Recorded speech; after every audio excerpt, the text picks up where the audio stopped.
Welcome to the Distaff podcast, where we Tell me find what we do. important periods in history and we find our grandmothers there and we tell their stories. And our goal is to take from the Distaff, which is a clump of messed up information and data, and pull down the threads one by one of our grandmothers and amplify and tell their stories. Yes. Okay. Beautifully done. Beautifully said. Today, our research has taken at least me to a place that Sarah's visited several times, and mainly we're going to talk about Prudence Morgan today, among other things, wherever our road leads us. Yes. I wanted to start with Prudence Morgan because part of what we do in this podcast is first we kind of feel our way through our family lines and our trees and I want to where the men's stories, they have statues, they have monuments, they have millions of descendants talking about them. Our grandmas just appear, and I will show a couple pictures. Yeah. We've been sort of led to, we're in Colonial, Massachusetts. We're starting with Springfield, which kind of was the first place that led us because we were kind of interested in our witches, right? Mm-hmm. And our grandmothers. And we followed I call it our egg, but the matriarch, because distaff means, again, the female line of the family. So I wanted to follow our mother egg all the way up through that line. Of course, once we got there, we followed that egg, which was, who was she? That we had to go to the Crowther side and it kind of dead ends. But there is a woman then that led us over. So she's Obadiah Miller's wife, Joanna Miller, who was in May. She's the one that got brought to court twice for calling her husband, saying she never loved her husband, and that he was a toad. Yes, and so we followed her, and she's in Springfield, Massachusetts Bay Colony, and then that brought us over to Mary Burt. And then Mary Burt is where we found the messy ball of fiber to put on top and start pulling threads from. So that's what we're doing. And you found Prudence. She spoke to you. 7 or 8 grandmothers all living in this town in Springfield. Yes. Episode 2, we kind of went through the church place and kind of found them all, but they're all in one room in one period of time. So that's what we're weaving right now. Yes. So in looking at all our grandmothers in the 1600s in the colonies, Prudence stood out to me. First, she's got this husband attached to her, and he's got so many signifiers of power attached to his name. It's like every single descendant wanted to add something. So we've got Sir Miles Morgan Sargent. And so I went to Prudence Morgan, and she's the perfect example. One of our grandmothers, or a woman in history, and in 1600s we're talking, showing up merely because her husband showed up really loud in history. We're grateful for that. He was actually a really cool guy, and he's an interesting guy. We know that Prudence has got to be a fantastic woman, and we'd love to pull her into the conversation. Was what I was thinking of. I don't like when I see a woman who lived a life who had, 14? No, how many children? Many children from the one man, which is unique. Yes. Maybe. And then he's so famous. He has a statue, like you're saying. He is a J.P. Morgan. That's the line. So J.P. Morgan, I think those are the ones who paid for the statue. Mm-hmm. I mean, he's very prominent and fancy. And you think about like all the presidents and historic, we know so much about Mary Todd Lincoln, and why don't we know anything about his wife, right? She's just a nameless. Yeah, go ahead. This is fascinating. No, that's the whole idea. And we're very lucky because in the 1600s, it's amazing we know either of their names. But we know their names because, well, okay, I'll get to. So I'll do an overview of what people think we know about her. What's upsetting is she's sort of like a wandering person who we know she's important. Every descendant wants to cut and paste her into their line somehow. So she'll show up in several people's family histories and lines. Mostly the Gilbert line is what has been pasted to the name Prudence. She really starts living in history when she's at the docks getting ready to, in 1635, jump on a ship, which, of course, is a sailing vessel, which carries about 100 people. All we know about her is someone's done a picture here with the X which symbolizes we don't know jack squat about her, but she's important Okay. to us. And it says important research has been done on this person. Please read these alert notes. So the alert notes on Family Search or Ancestry are fun to read because people really want to figure out who she was. Yeah. They really want to know. And in fact, in Facebook, there's a really interesting girl, and I will try to remember her name and tag her, but she has done a lot of work on trying to figure out who Prudence is. But your first view of her, the first time you come across her, it says Prudence. They don't give her a maiden name here. They don't, she's attached to Miles. That's all we know. Born 1617. They're saying here in Yardley, England. I believe the reason they're saying she's in Yardley is because they're attaching her to the most likely family she came with, which I think is the Thomas Gilbert Sr. family. Okay. Her death is 1660 in Springfield, Hampshire, Massachusetts Bay Colony. Whenever you see this, an English girl in 1617 is born in England. Her birth certificates she doesn't exist in England. There's no Prudence, right? Or am I wrong? No, you're right. You're right from what even I could find. And what I finally did come across is, and you did too, but even the birth years, half the people are saying 1620 or 1617. They're both saying Yardley, but I think that's again because they all want her to be attached to that Thomas Gilbert family, right?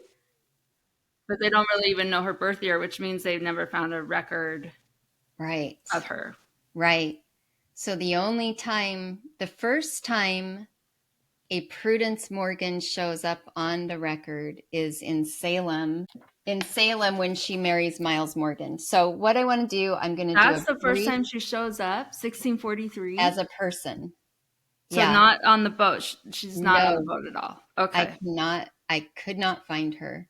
She is unattached, like we talked about, kind of. So when Family Search says she arrived in Beverly on the boat, Mary, blah, blah, blah, that's again them just talking about Thomas Gilbert family and assuming she's with them. And it's also referring to that Captain John Waters. Yes, Sewell. Captain Joseph Waters.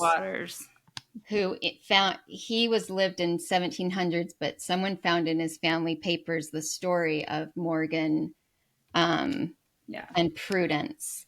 And he says she was of Beverly. So there's all this confusion, was she from Beverly, England, or was she in Beverly, Massachusetts when everything went down? Oh. So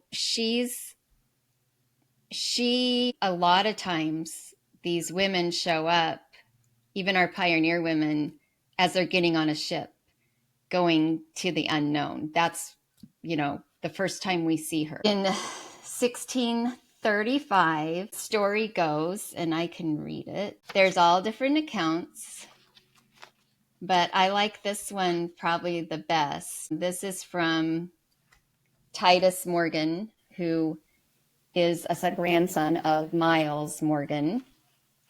And he tells the story. He is asked to tell the story of his grandfather, Miles, coming to America.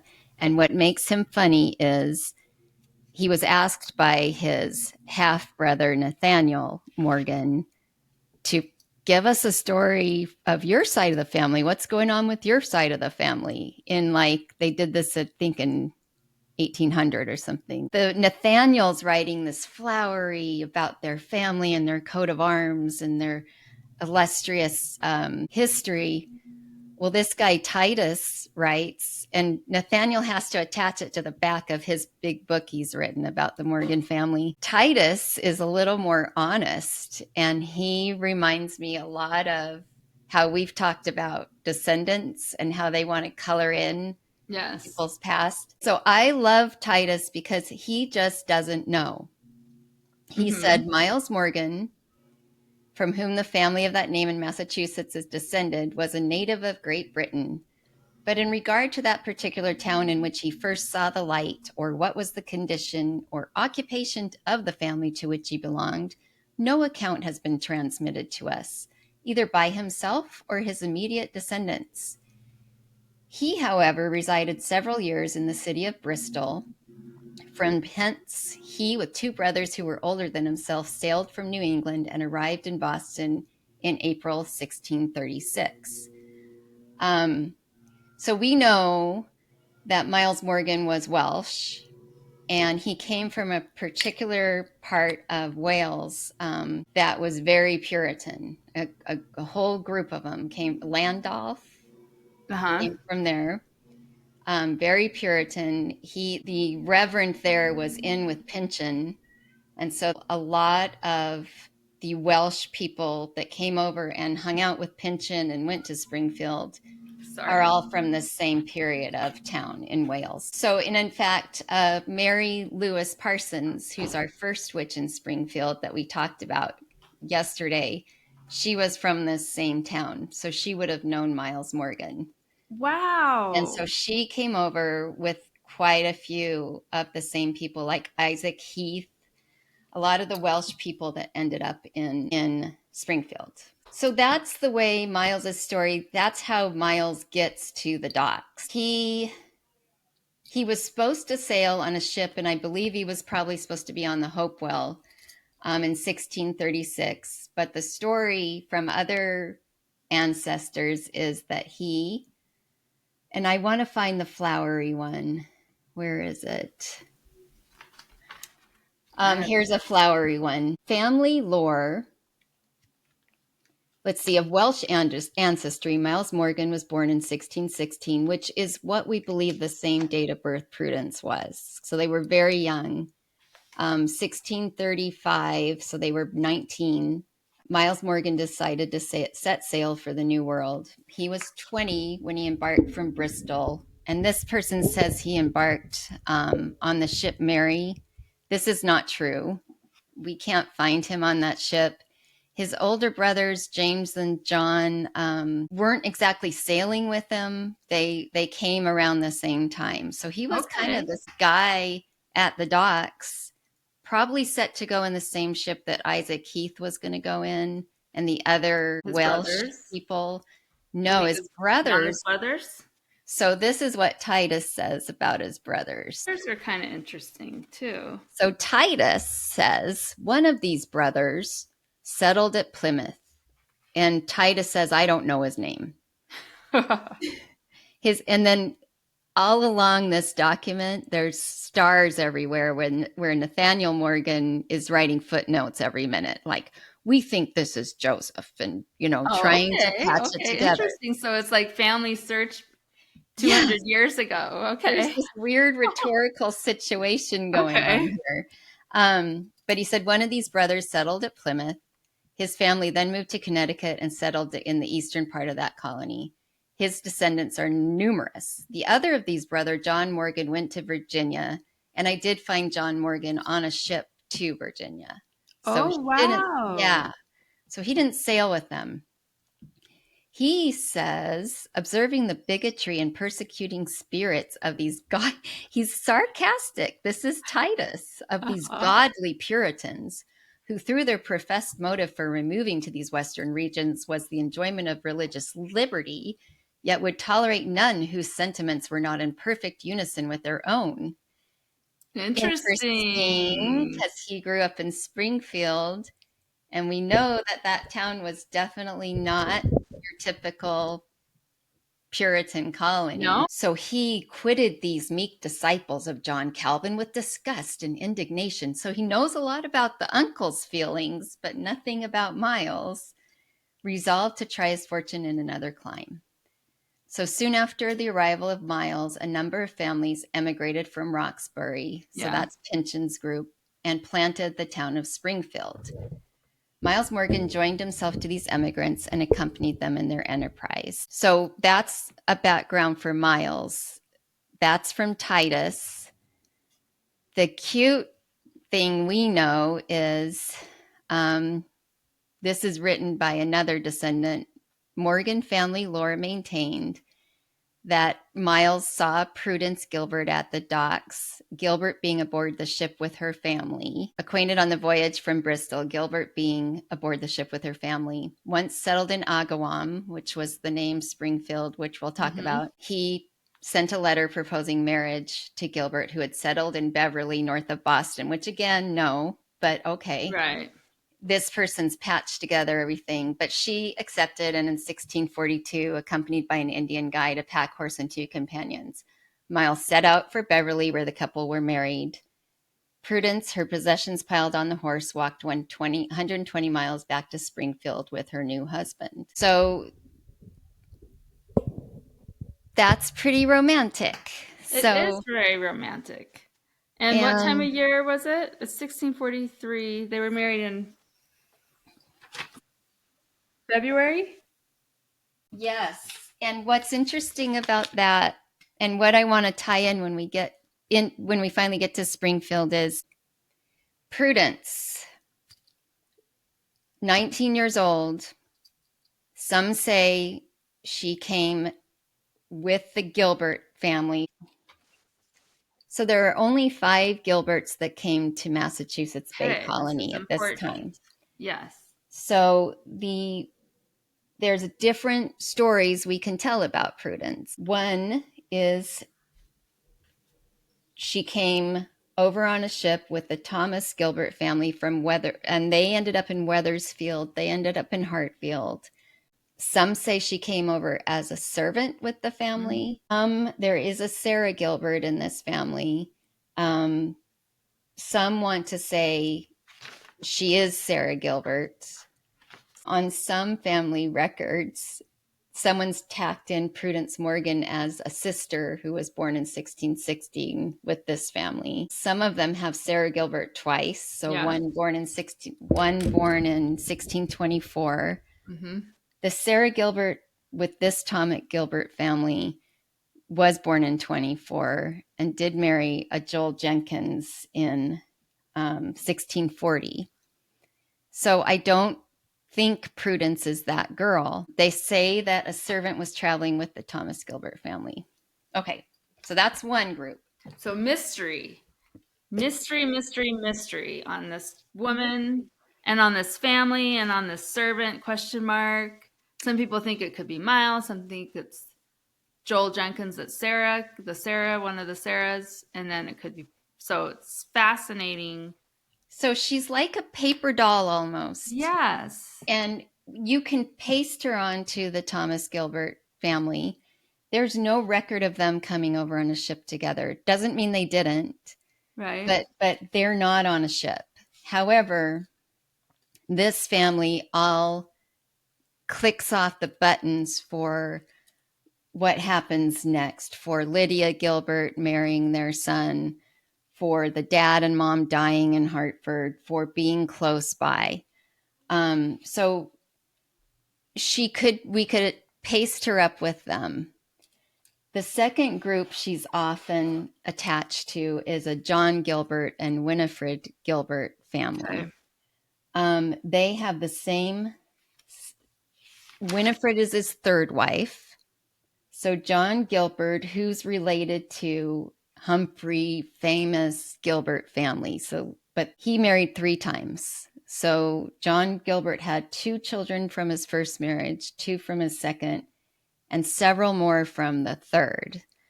They do show up on the ship. They show up on the Hopewell, 1635, traveling with a Prudence Clapp and her family. Mhm.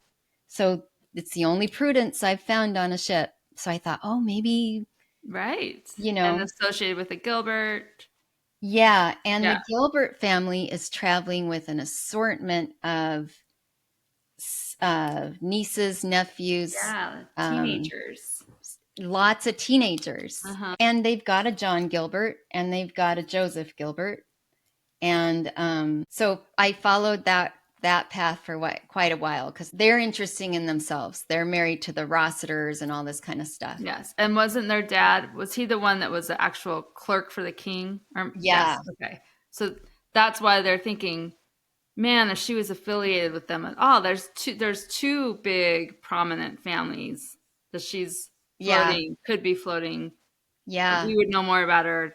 Like it's just We want to know about her. butterfly to fly. Yeah. Um, Right. I think it's got to be the other Thomas, the Thomas Senior, Thomas Junior, Sarah yeah. Gilbert. Yeah, So you're this right. is so then I went down the rabbit trail of thinking about indentured servitude because a lot of these ships, when they had a servant with them, they listed the name. And especially there was a ship called the Abigail that had almost all of them were servants coming over in their 20s. Mary Lewis was one of those who would turn into Mary Lewis Parsons. She came over Yes. as a servant, and so there. It wasn't weird to have young women traveling without their families, but normally they'd attach them on the ship's registry to who was vouching for them, essentially. So, if Prudence, it didn't seem like the Thomas Gilbert family had the funds to have a servant, but it does list Oh, them having Joel Jenkins is listed as their servant, right? he is listed on the boat as their servant. Not on the boat by the descendants.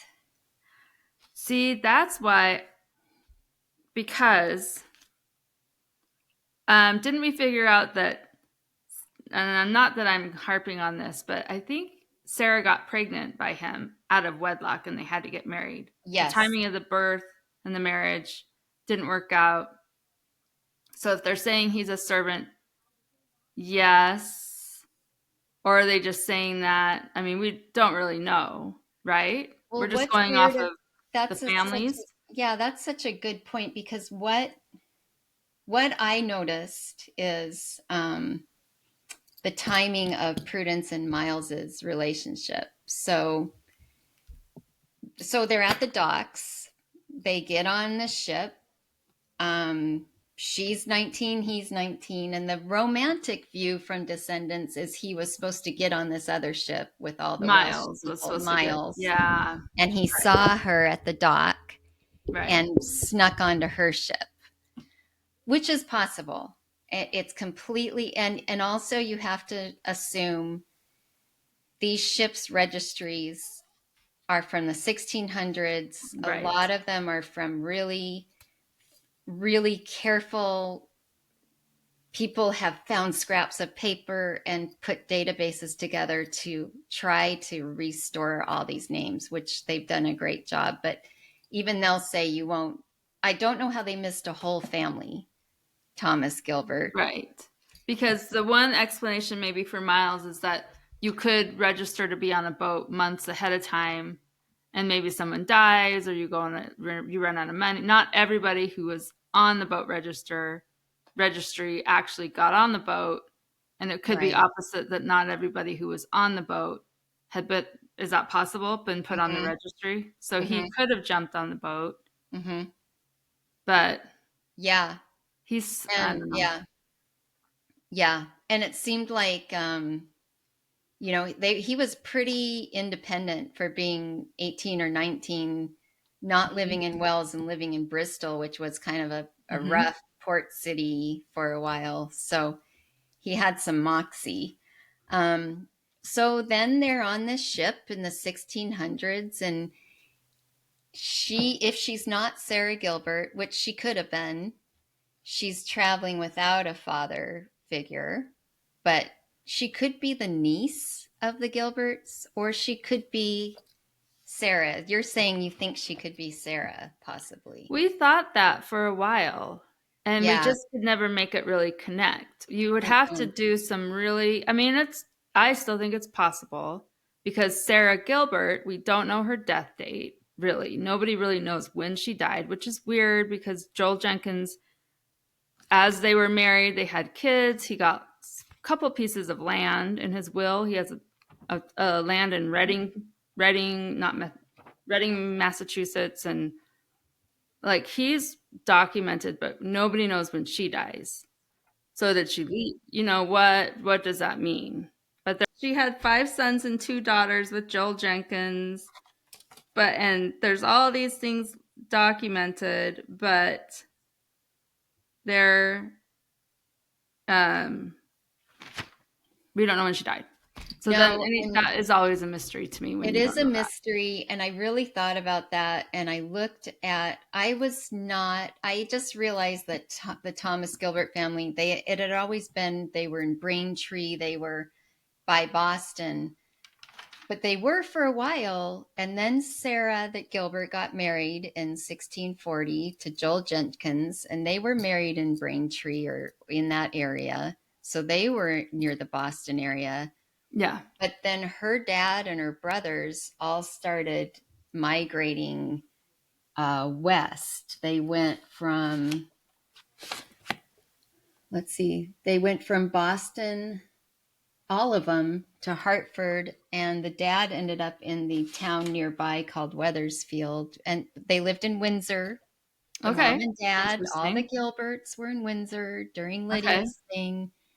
The dad in his will, he mentions all the children that were the original in all the family search stuff, and he mentions Sarah, gives her a cow or something.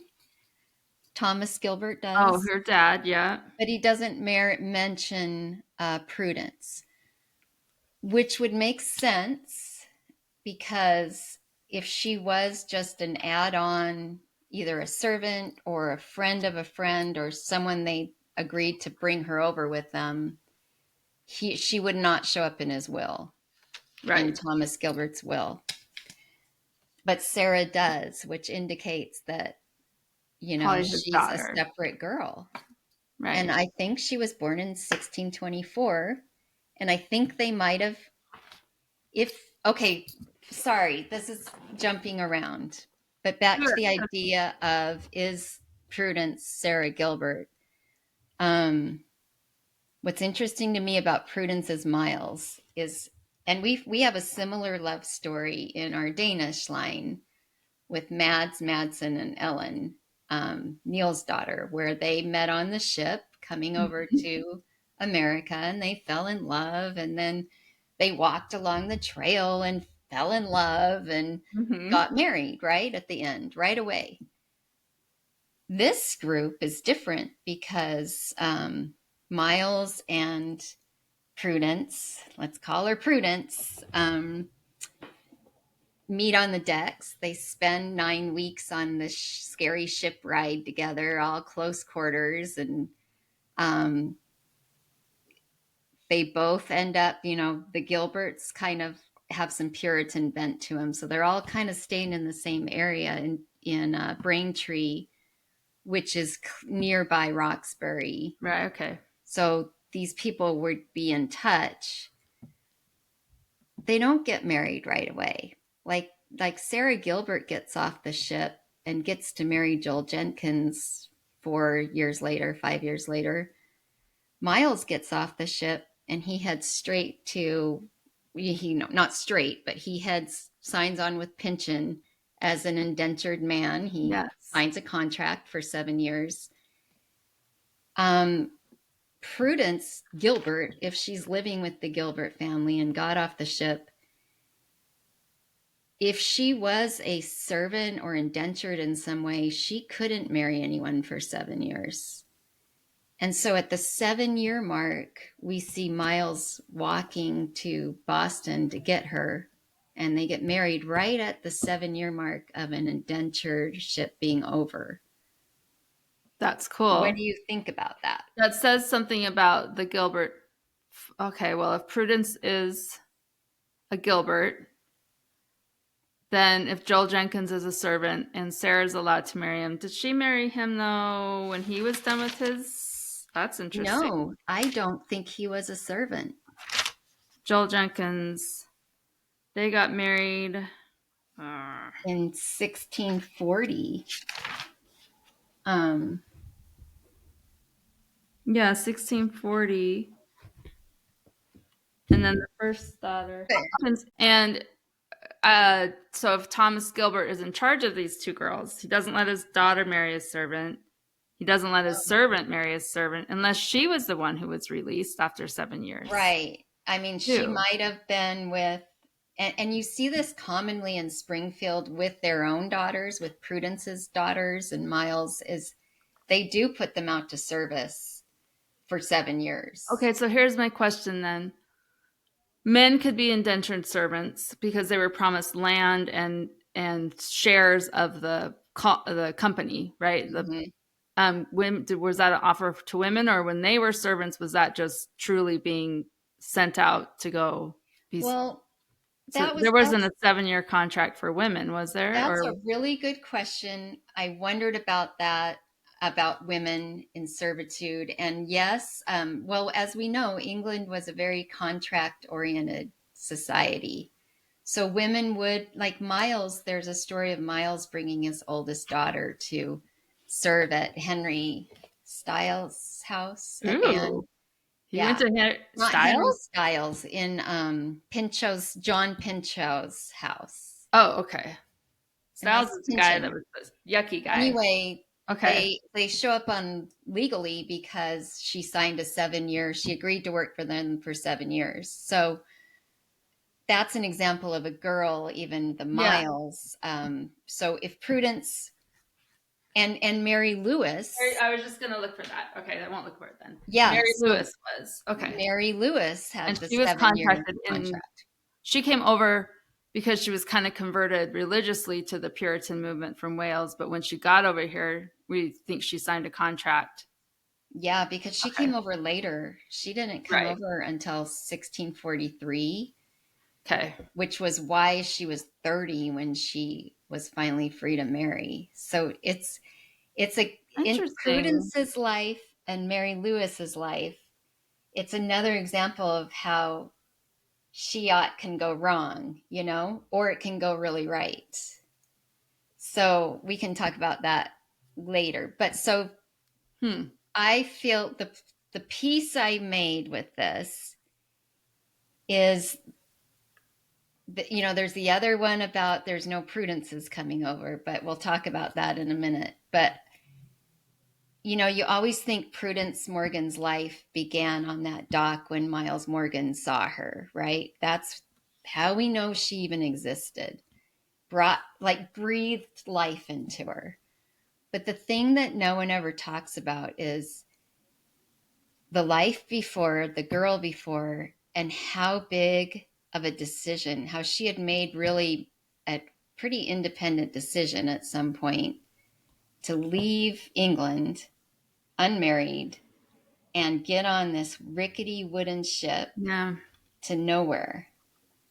Like, what an incredible person that would have been in a culture and a life where women didn't even make independent choices. Like, they didn't even know what that was. Right. So she was either led by faith, like we know Mary Lewis was driven by faith, like God, and that she joined this Welsh congregation and she walked 100 miles to the docks to try to get on a ship, and they said, no, you can't, you got to go back. And she was just driven by this wanting to be with the congregation of God and follow all the Welsh people. Prudence, you could make that argument for because of the moniker Prudence, which whoever gave it to her or however she got the name, she kept it. That's how we know her. We don't know any other name associated with her but Prudence. Right, because that's part of the theory we had in thinking Sarah Gilbert is Prudence, is that we don't see a ton of women born named Prudence. Like that's not a birth, Not in that A Christian generation. name, right? No. And in Baptism England, to walk around with the name Prudence, was risky. Yeah. yeah. So we think she came over maybe as a different name, got converted or something big happened. Conversion, tragedy, love, something. And she changed her name to Prudence. On her marriage, when she's marrying Miles Morgan, she's Prudence in the actual record, right? She's Prudence, parentheses, Gilbert, right? Right. So she's associated with the Gilbert somehow. Right. She's not Prudence, comma, Gilbert. She's Prudence, parentheses, Gilbert. So it's interesting. Her life before the name Prudence is cloaked. Yeah. To us. And the weird thing about that is I kept reading about, because there were maybe one or two Prudences on. I checked all the ships over. There may be one or two Prudences on ships over to Mass, but none of them were her. They were too old or too young. Mm-hmm. There is, if you were really, like you were saying, if you were a really faithful Puritan, your name you were born with is sacred. Like you wouldn't change your name because that's I have it written down somewhere. It's true. It was, and right? to change your name was too Catholic, too, they were trying to do everything opposite. So to have a name change based on a conversion or something would have been, but women were changing their name after something. What did we find out, right? After it did happen. It was possible after a big lifetime event but not very common. And there were nicknames, and the nicknames didn't always sound like their original name, Yes. And you have to remember that none of them, there was a lot of it. You think that the Puritans or the colonies were pretty literate. The pockets of it were, but in Springfield, something like 70% of them were illiterate. Miles, the reason people attach Captain Morgan to his name, some descendants, is he would sign all the documents with an anchor picture. He cracks me up. It's funny. So, yeah, I think it's interesting that, and I thought about the Prudence name a lot. Did she give that to herself? I could see Miles giving it to her. Yes, because he's funny, and he's the talent head scout for the colony. He goes into towns and woos these blacksmiths and to come to Springfield. He must have been charming. And well, yeah, he got to sign on with Pynchon. He was not 21, and you had to be 21 to sign, but he somehow finagled it to be able to do that. So I think he's dynamic, and you'd have to think Prudence was fairly adventurous and dynamic too. I picture her like but one of those relationships where the man is kind of, we have one in our family where the man is funny and a little wild and, and she's very, okay. Yeah. Keeping it level-headed a little bit. But, yeah. But then, like you're saying, if she got on a boat herself, she's just as adventurous. Later on, when we see her in court records and her testimony, she's pretty level-headed. She seems when the woman's having a fit, thinking she's seeing, Yes. her, she's like, no, you're not. She's one of the few voices that is like cutting through the BS of the Yeah. whole Salem thing. Okay, well, we can. The other thing I wanted to say, if women, let's say she converted to Puritanism, right? Mary Lewis would have done that then.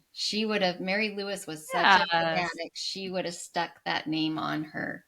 So, Um, the only connection I think is interesting when we get to Springfield is a woman named Pentecost Matthews, who oh, was, but a is it Matthews? Matthews.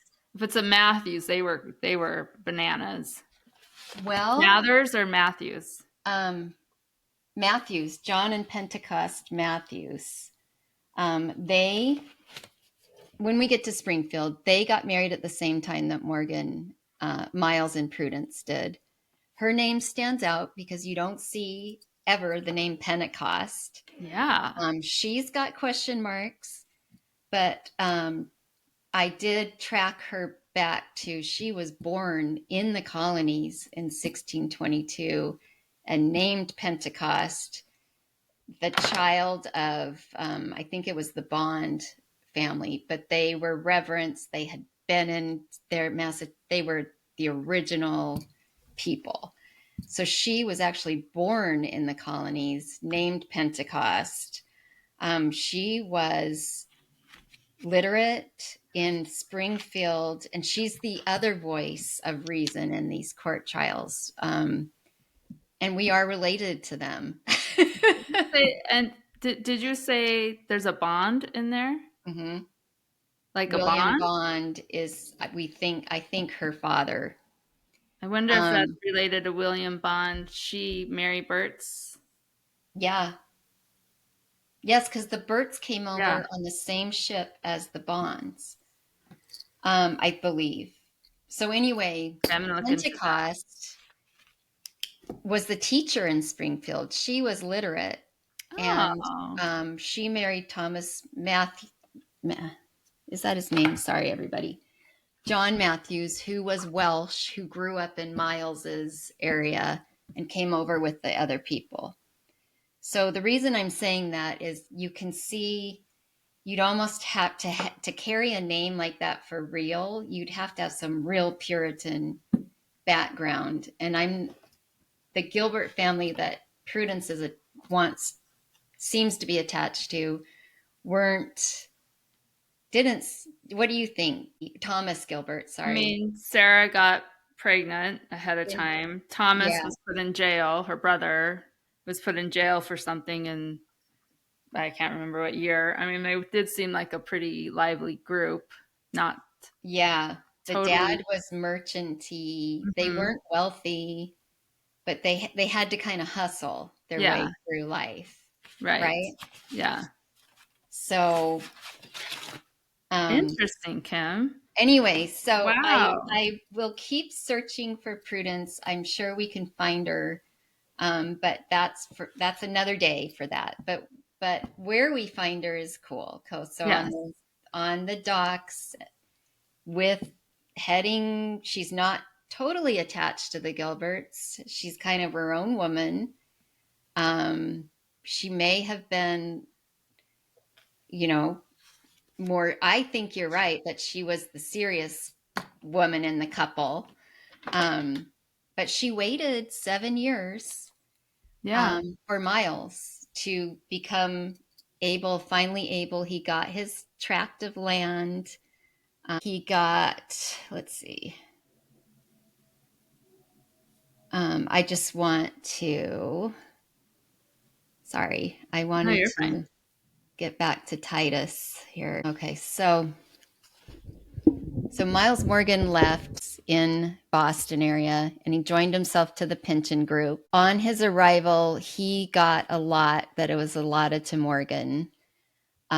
So here he is 20. He's got a lot, but as we'll talk about in Springfield, and as you have talked about a lot, it's a company town, so he has to earn his right. And that's probably why he couldn't get married. Same with John Matthews, Pentecost's husband. He had to wait. There were a lot of single men in Springfield until 43 when they brought wives back with them. And okay. So this is Titus, his version of the Prudence and Miles story. He writes that Miles, he says, but to the story. On his, he means Miles Morgan's passage from England, he formed an acquaintance with a young woman who belonged to a family which on their arrival settled at Beverly. So maybe that's true. We don't know. To her, he determined to prefer his suit. This he did by letter, in which he proposed to her to become his wife and the sharer of his dubious fortunes in the wilderness. To this frank proposal, she, with equal frankness, for coquetry, I can't say it. Yes. Coquetry, that's how he writes it, it seems was not then in fashion. She wrote him in an explicit answer and avowed her willingness to comply with his wishes. Her suitor, it appears, was resolved to prosecute the affair like a man of business. On receiving an answer so favorable to his inclinations, he immediately engaged 2 of his friends and an Indian to attend him in his matrimonial expedition, and departed with all convenient speed, taking with them an old horse for the purpose of conveying the household stuff of the attended bride to her future habitation, and their muskets, which with they might put to flight the armies of the aliens, who might perchance molest them in their pilgrimage to and from the land of the people in the East. Titus is like waited for someone his whole life to ask him a question. I know. Yes. Oh gosh, let's see. Then he said, prosperity attended the journey of our patriarchal ancestor, and the hymeneal torch was kindled on his arrival. Wow. Whoa, okay. So we even covered her hymen. The matrimonial contract having been satisfied in due form, the old pack horse received his destined burden. The bridegroom and his companions shouldered their muskets and thus escorted the bride to Springfield, who walked with them on foot the whole distance from Beverly to that place, about 120 miles. Surely this is Titus again, surely these were Amazonian times, when women had strength and were not too squeamish. The spot upon which our old patriarch lived and died, and which was possessed by his children after him, is pleasantly situated on the south side of Ferry Lane. So I love the idea, and we're going to talk about this a little bit, of getting that journey to Springfield and what that would have been like in 1642. As a young bride, she finally is free. She gets to get the hymeneal torch and hop on a horse. Yeah, she has stuff. And she has enough things that it gets to fit on a horse. Yeah. Which could just be a chest and maybe some linens.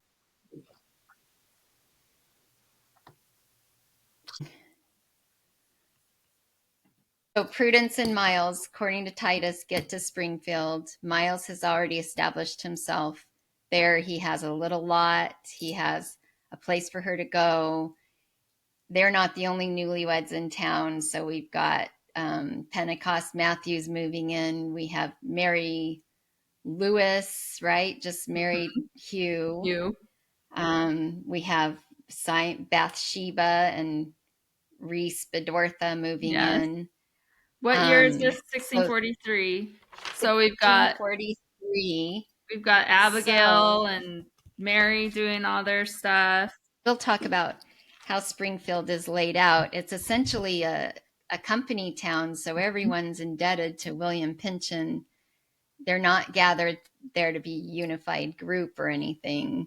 They're there to work and make money and serve out their bonds with the promise of maybe some free land. So 1643, Miles and Prudence are married in Salem.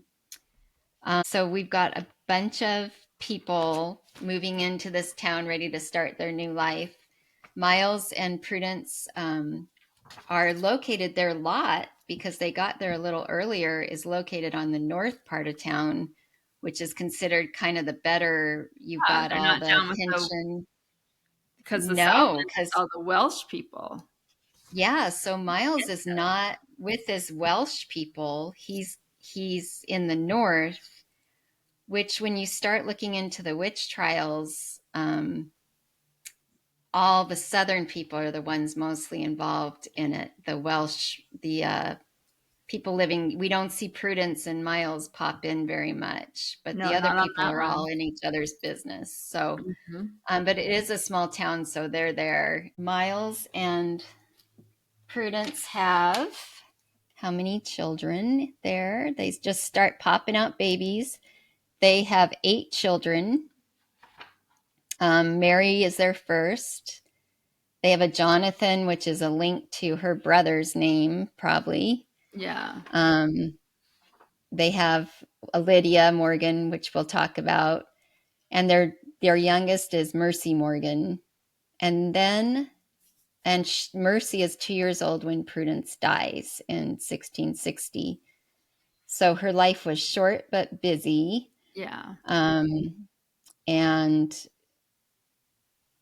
I think she has, for someone who has a question mark next to her name, she has a lot of descendants, and they were interesting. Yeah. I think I'm going to go to Titus one more time Good. because I he like talks him. about it. He says, let's see. Okay, so Titus said, he says Miles, he was not 21 and he deceived Pynchon in respect to his age and he drew his share of lands. According to the records of Springfield, his eldest, Prudence's and Miles's eldest child, was born in 1644. And so Titus's reasoning, it's therefore most probable that he lived a bachelor until 1643. This, I think we may conclude the era of his marriage with the Beverly damsel. So even Titus says her name I have not been able to discover. Perhaps on account it's not inserted in the Springfield records, and so he's writing in 1809 or something. Yeah, so interesting because he admits it that has a Victorian perspective, a post-revolutionary perspective, and how women are. He's even talking about how women are different in his day. That's cool because he's saying that he knew they weren't coquettish, right? If you write a letter of proposal, she's going to write you back, yes, come this day, bring a horse, Yeah, and a musket, and I'll light my torch. I wouldn't say that there was no romance though, and I know. Oh, so I think so. Yeah, so Titus is talking about how in his writing he keeps referring to how women are different in his day and age, which are the 1800s, to women in the 1600s, and there's not a lot of flowery writing about the colonial days. I did find one. It's interesting. There were marketing pieces going on too. They did send marketing flowery things back to England to try to promote, or even back to Boston or different towns to try to promote Springfield and get people there. So let me see. Sorry, Kitty. Okay, I'm going to just finish Titus, and then we're going to go on down the path. So he calls her a Beverly damsel, about the Amazonian women. And then he says all the information which Titus can get to respecting the family of Miles Morgan and his wife is contained in the dates of their 8 children being born. And then Titus adds at the end, some of Morgan's sons are said to have been perfect Nimrods at the laudable business of Indian hunting. Whoa! One of them, Pelatiah. I know. One of them, Pelatiah, was afterward killed by the Indians. Yes, in 1676 in Chicopee. The Puritanic year, it is said, began with March. He hates the Puritans, which they called the first month.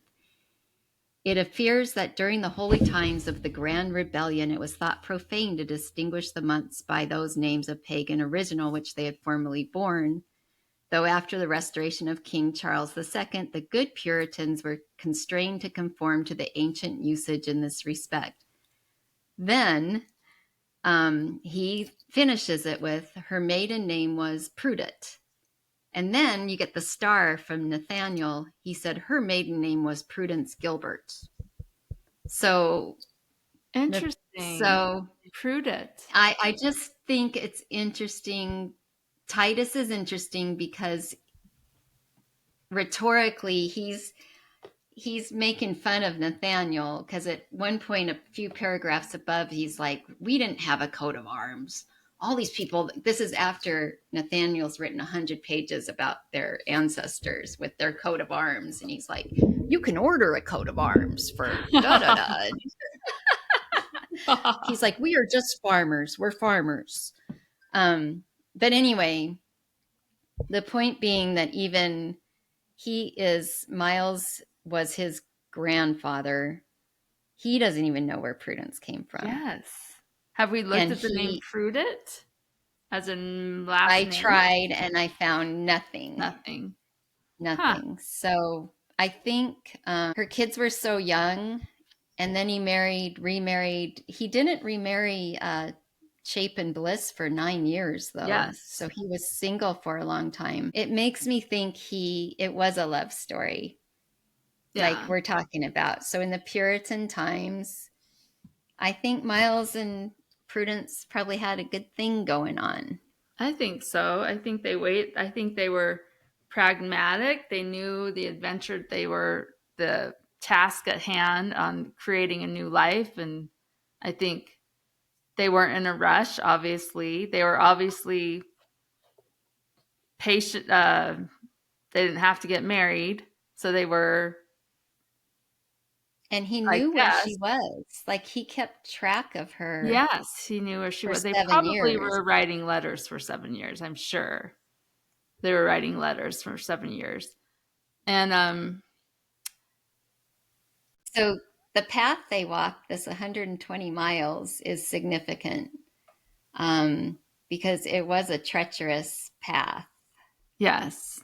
But the romantic thing I found about it, and this kind of goes with the idea that maybe of course they were writing letters. He knew where she was. Yeah. So. And she was somewhere for 7 years and not getting hit up on by men. So she had to have been probably a servant. When Sarah gets married, has to get married. Yes. So I'm going to share this, but it's like a 240-page book about the Bay Path, about this path. You find the best books. Going to page 27 there. I just want to talk about the way somebody wrote about Springfield and the Bay Path, this path that Prudence and Miles walked along from where she was over by Boston to Springfield, right? This is a book written about this old trail, and it's a cool book. It's many, many pages. It's called The Bay Path and Along the Way. So a whole book was written on this path that Prudence and Miles walked with their horse and his two friends and their Indian guide, who I would say he was probably his friend too. Okay. So it's written by Levi Bouger Chase in 1919. So this is past the time, but he's done his homework and his research. And he writes about this. It was upon one of the sweetest mornings of May that Mary Pynchon and her brother John walked forth to enjoy the air and refresh themselves with the beauty of the spring-touched scenery. So he's talking about Springfield. So picture them coming out of their homes in Springfield, and it's May and it's spring. He's just finally he's imagining with us that it couldn't just have all been church court and work, right? So he says, and it's funny, and her brother John walked forth to enjoy the air and refresh themselves with the beauty of the spring touch scenery. Tom the pet was their companion, so I'm assuming the dog.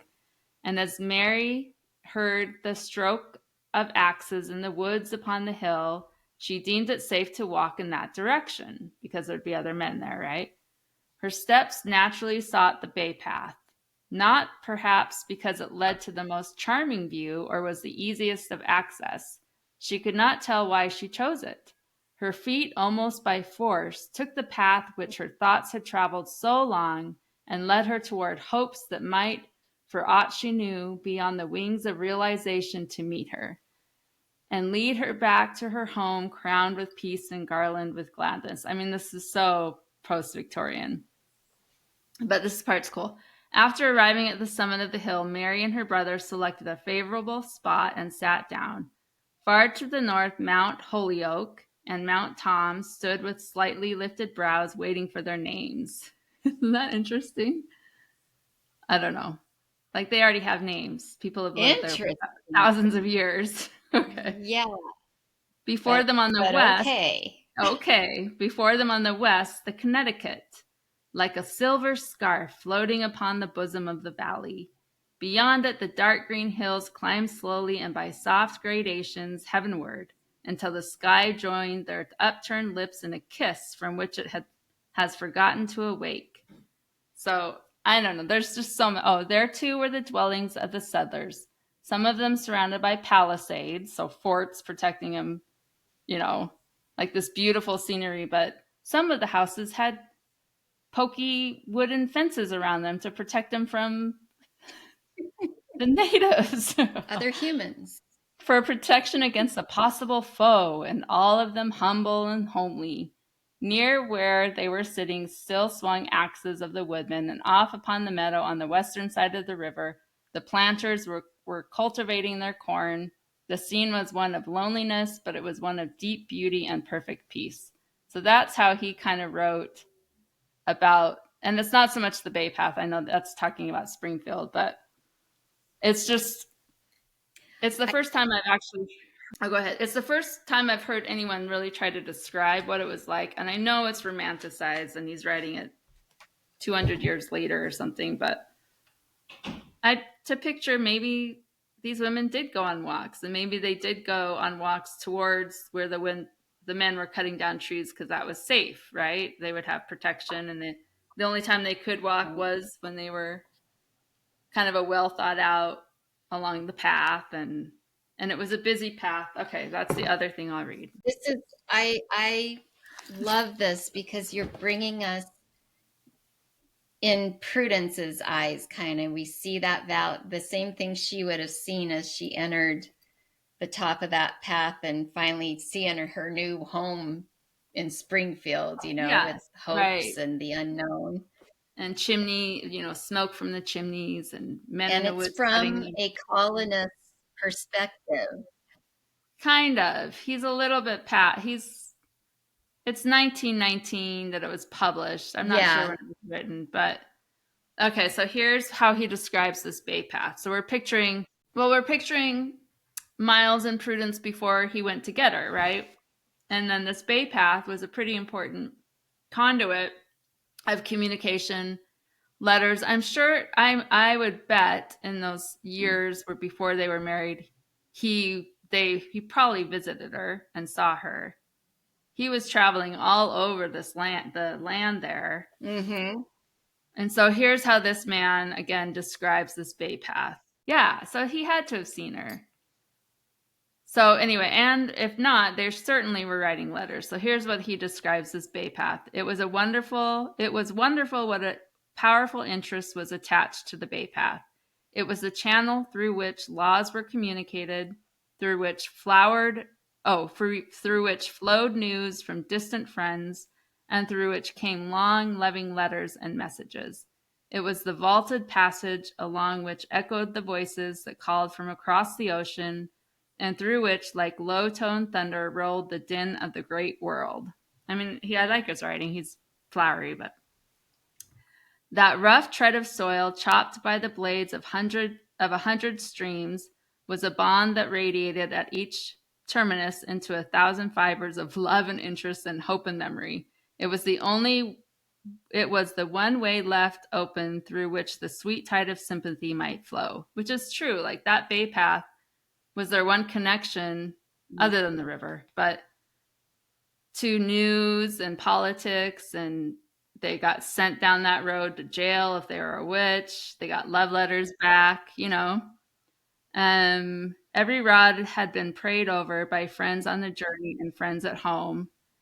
If every traveler had raised his Ebenezer as the morning dawned upon his trust sleep, the mountains would have risen and stood like milestones. So it's just cool. It's cool this first to see people are that interested in something we're really interested in. And also, just to give a little picture of, he wasn't here, she wasn't there. Just, they had ways to communicate, and everybody did, you know. These towns were really interconnected. And Yeah, and that path, what he's saying is so important because she has no idea. She thought she was isolated in Boston. She has no idea, as we'll get into, Springfield was experiencing like a weird mini ice age at some point, and then other points droughts, weird weather. And so for the winter, they were completely closed off. Like, letters didn't even come. So that bay path was like a lifeline of, the minute the spring would come, they'd write about, oh, the letters came and the newspapers came. And but she really was, you know, you think she was brave getting on that ship, and here she is coming to this town, Springfield, which is going to be, I mean, as we discuss, all our other grandmothers are showing there with their new husbands, and we've got Mary Lewis Parsons there, and we've got a lot of hopes and dreams, and a lot of really crazy things are going to happen in that little valley, and Prudence is stepping right into it, and Miles, and we have, what, 7 other grandmothers sitting there. So I love that you read that, because it lays the foundation for what kind of world was she entering, you know, and who had lived there before. And this guy's like, the mountains were waiting for their names when they'd been named and loved and climbed for thousands of years, you know?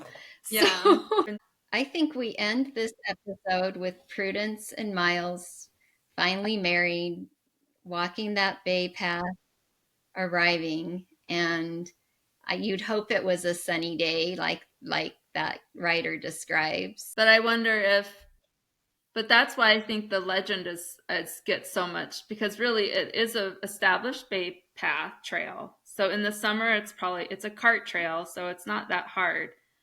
But the way the story is written is that it's a 100-mile trail, and it's hard, but to do it in February, that's worth history knowing about that journey, right? If they did that in February after they were married, yes. I mean, Massachusetts in February. Yeah. So I think that's why it's such a legendary, maybe, unless they waited and they went, maybe, but. You're right. I mean, that's probably why it's remembered, because that was dumb of him. Yeah. And yes, and dangerous. And the way this man, and other things, other parts of this book, they really did go from wigwam to wigwam. You know, you did go through these different villages, and so you had to have a good relationship with the people in these villages, and you slept and you ate, and there weren't hotels or inns or taverns or anything along the way. There were just tribe villages, wigwams and things. So it's just really interesting. And cool to think about young love. Thanks for joining us we talked about Prudence and Miles today, and we got to start Springfield with a love story and not just the witch stories, but it's coming. So I just got a text from a really old friend that I haven't seen forever. It says, I'm watching your podcast, so exciting. I love the symbol Distaff. So cool.